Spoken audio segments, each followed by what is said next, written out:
I think a good way to like do the importance, because that can be really difficult, of like putting things that don't have that much importance into the high importance category and then confusing a lot of it, is in Cardone's 10x. He talks about like, think of whatever you're trying to achieve and 10x that number, and then you get radically focused on what the one or two things that you really have to focus on, because it's going to be so crazy big that you're going to kind of feel like you can never accomplish it.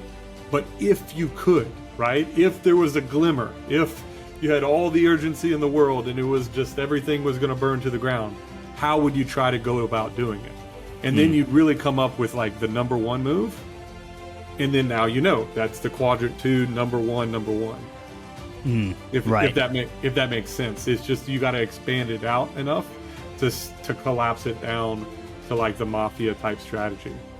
And the reason I say Mafia type strategy is like, they're very scientific about pulling off the biggest thing in the shortest period of time by collapsing down the focus activity, if that makes sense. Yeah, interesting. Yeah, definitely. What are those critical items, and focus on that. Yeah, and one thing is highly, highly, highly critical. Like if we did this one thing, it would explode things.